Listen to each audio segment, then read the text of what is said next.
Hey, what's going on, everybody? Welcome back to the channel. Pigskin Addicts back again with another video. So obviously the news broke yesterday that Kellen Moore is going to be the Chargers' new offensive coordinator.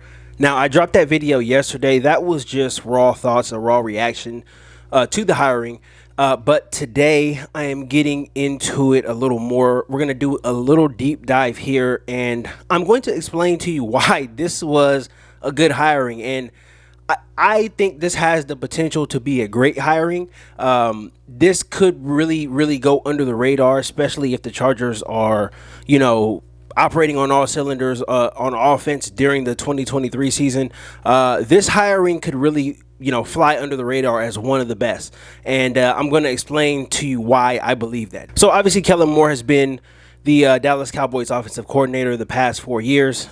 We get that. We understand that now. I briefly mentioned in the video yesterday that the Dallas Cowboys have had a top 10 offense 3 of the 4 years that Kellen Moore was there. And the only time they didn't have a top 10 offense was when Dak Prescott went down for the year with that gruesome injury. Then they had to go to Andy Dalton, right? So I explained that. I think we all get that. I think we all understand that. But when you do a deep dive and when you break it down, Kellen Moore, he looks more and more impressive every time you go through a metric, every time you look at a stat. So I want to break some stuff down here so everybody can understand why I think this is going to work out. Now, I am going to give a lot of numbers here, and most of these are going to be just from 2022, right? I can pull things out from 2020, 2021, or whatever. The most recent body of work is what I'm going to go off of, and that's 2022. So a lot of these stats, most of these stats are from 2022. Now, the Cowboys ranked 8th in rush yards in 2022, and they ranked 2nd in rush touchdowns, right? So that has been one of the things that I have really been harping on, right? Obviously, a running game. The Chargers had absolutely no running game at all.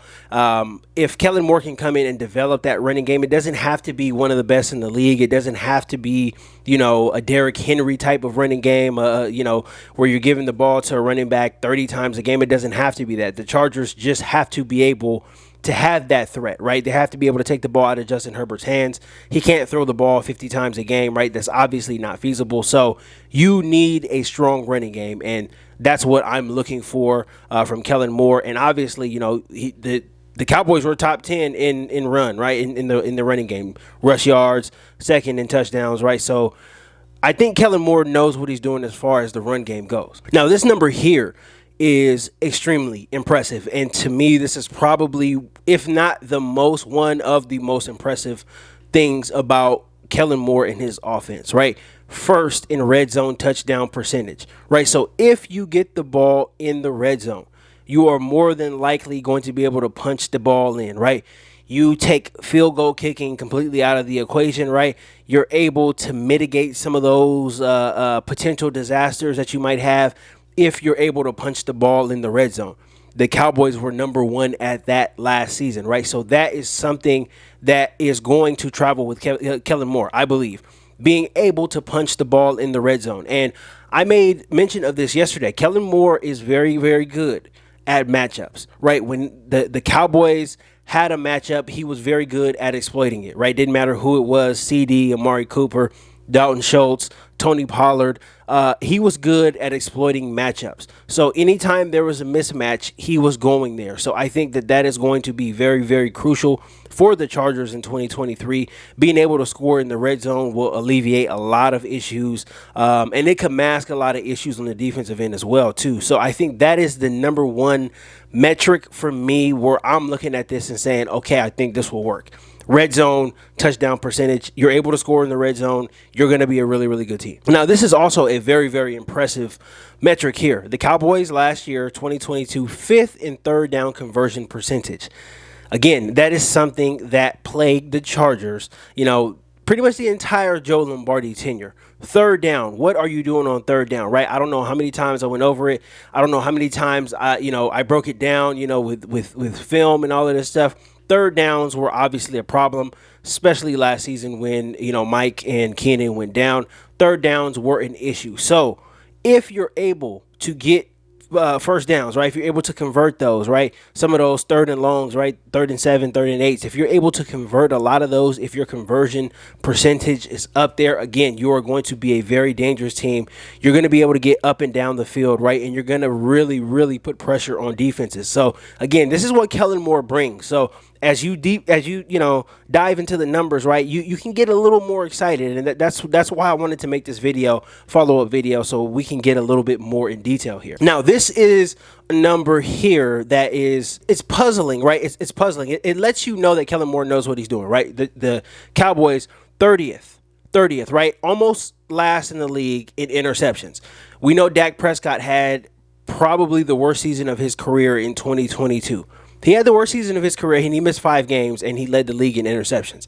So what does this tell you? This tells you that even when Dak was turning the ball over, this offense was still viable. And I think that is the most important thing. Us as Charger fans, we have to understand this. Even when Dak was turning the ball over, this offense was still viable. Now, the Chargers don't have those turnover issues, right? Justin Herbert is pretty damn safe with the football, especially for as many times as he throws it, right? He doesn't throw a lot of interceptions, and he throws the ball all over the yard every single game. So he's pretty safe with the football. The Chargers do not have this issue. But this goes to show that if you have a guy that knows what he's doing, if you have a guy who knows what the team identity is, what they want to get done on offense, your offense can still function. Right, it can still function at a pretty good rate, even if your quarterback is giving the ball up. Right now, that obviously is not going to lend to any type of playoff success, right? You have to cut down on turnovers. You can't turn the ball over, especially in playoff games. That's pretty much what did the Cowboys in their divisional round game against the Niners. But for them to even get 12 wins, for them to be in that position where they are in a playoff game, they fit the 30th in interceptions, right? Dak Prescott gave the ball away. He gave the ball away all season long. He did not have a great season, and this offense was still able to function. So, again, this should get you excited, right? If the Chargers do have some type of, fumbling issue or whatever, this and that, right? They're going to be able to get past it because this offense is going to be running at a very, very high level. So that's something that I'm very, very excited about. And again, these numbers that I'm giving you now from 2022, from this very past season, just so we don't get lost here. Now, the Cowboys, even with all of the turmoil and all of this stuff, 4th in the league in points per game at 27, right? They were only behind Kansas City, only behind Buffalo, only behind teams like that. They were able to put points up on the board. Again, another issue that the Chargers had trouble with, being able to put up points on the board, right? Especially in the third quarter, right? Coming out after halftime, not being able to score. Those things are not an issue with Kellen Moore calling plays. So, again, this is something that you can look at and say, okay, I think that this is going to work for us. So, I'm just looking at all this 2022 stuff. People, you can have your own opinions, but these are facts here, and these are the most recent numbers, from Kellen Moore's performance. This number here is this is 2022 and 2021. So, going back to the beginning of the 2021 season, all the way up until the Cowboys season ended last week, there have been 8 times where they have scored 40-plus points in a game. 8 times. That is pretty damn good, right? You do not... There's no coordinator out there who can do this that doesn't know what they're doing. I'm sorry. You have to know what you're doing for your offense in the NFL to score 40-plus points 8 times, right, in 2 seasons. 4 times in 2021, 4 times in 2022. The Cowboys put up more than 40 points 4 times last year. And, again, this is with all of the stuff that's going on, too, and I'm going to touch on that a little bit here. But this is a guy that knows what he's doing. So I really don't understand the complaints from a lot of fans.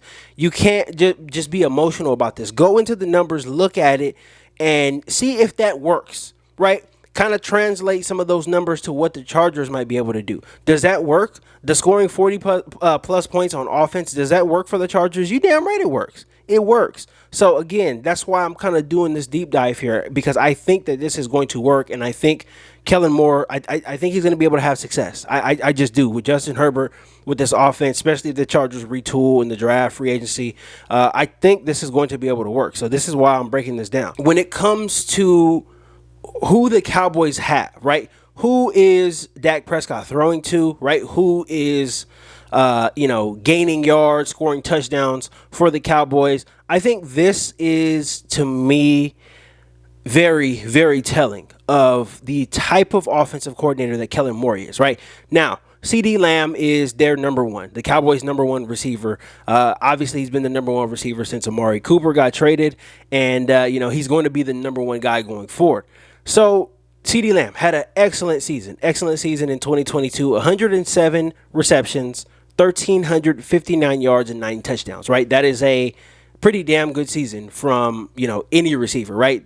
Any metric you want to look at, receptions, yards, touchdowns, very, very good, right? Very good, top of the list in most categories. Now, when you look at a star like CD Lamb, right, it's not, surprising that he would have a season like this. But here's where you get into the nitty gritty, and here is where I believe Kellen Moore is going to show his value with the Chargers.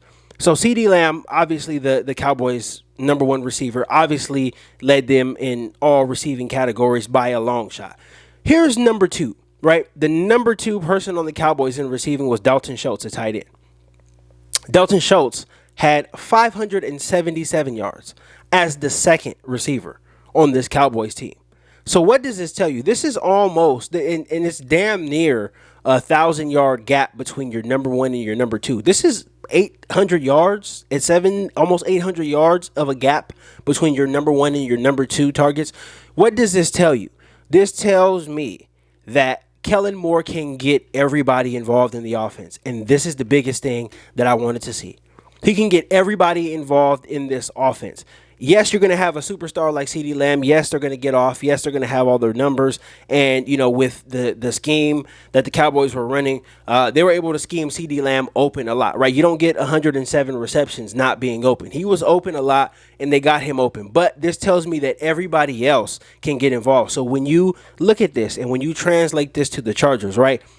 Obviously, Mike Williams, obviously Keenan Allen, right? If the Chargers decide to keep both of those guys can get open on their own, right? Both of them are stars in this league. But what does this tell me about everybody else, right? This tells me that if Gerald Everett comes back and he decides to catch the ball and not drop it, he can have a big year under Kellen Moore. So can Donald Parham. He can have a really big year under Kellen Moore.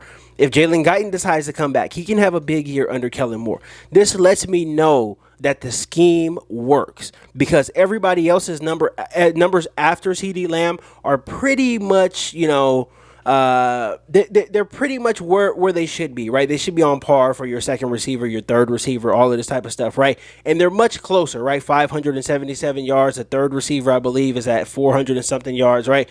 So after CeeDee Lamb and after his huge year, this lets me know that everybody else has contributed, right? Obviously, they're not superstars. They didn't put up superstar numbers. They didn't put up Pro Bowl numbers, no all-pro numbers. But what they did every Sunday, they came out and they played their role. And what this offense allowed them to do, it schemed them open. It schemed them open so they were able to catch first downs, right? So they were able to be effective in the red zone, right? So they were able to be effective, just up and down, right? In between the 20s, going up and down, playing offense.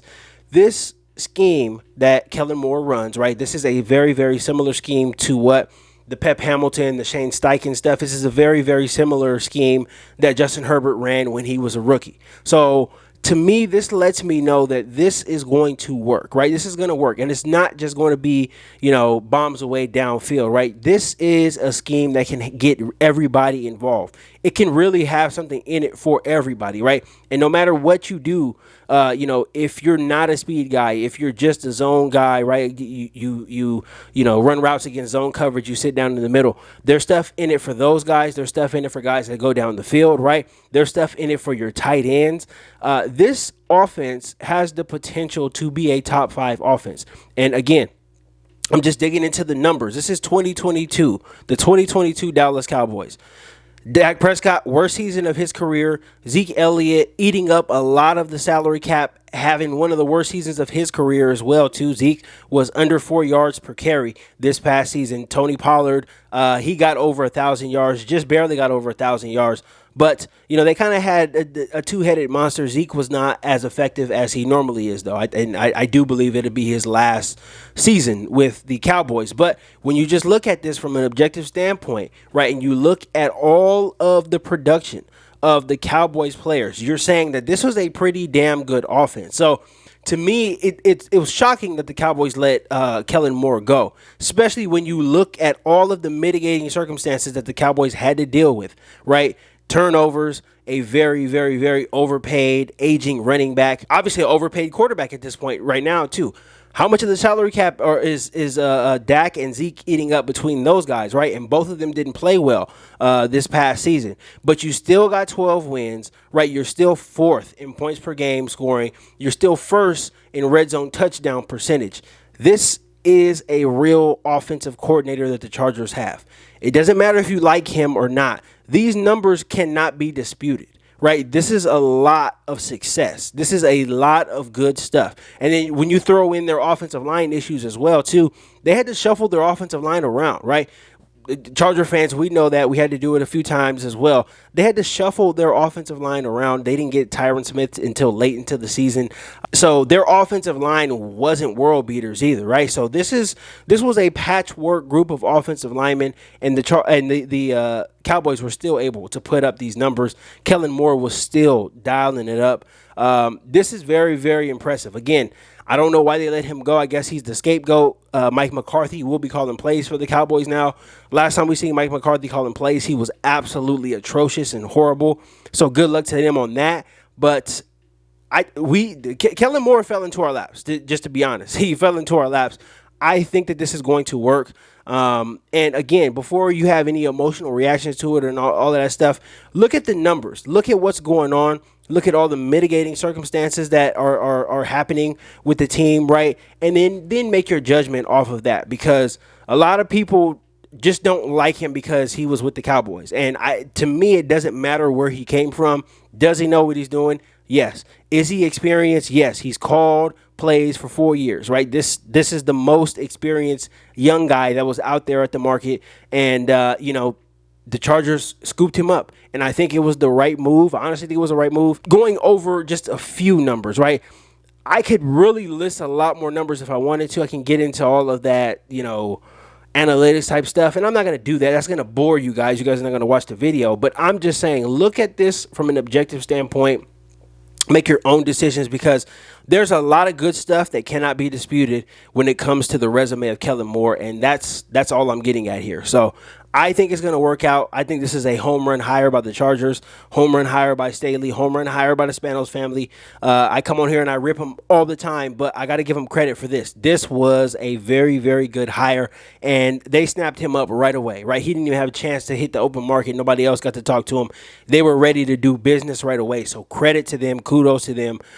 This could be a franchise-saving hire. It really can. I think it can be that powerful, that impactful of this hire. So I'm looking forward to good things from Kellen Moore, and hopefully this Charger offense can get back on track, and hopefully they can get back on track as a team. But that is all I got for this video, guys. Thank you guys so much for all the support. I really appreciate it. Shout out to my new subscribers. I really appreciate you guys. If you're not subscribed to the channel, please consider subscribing.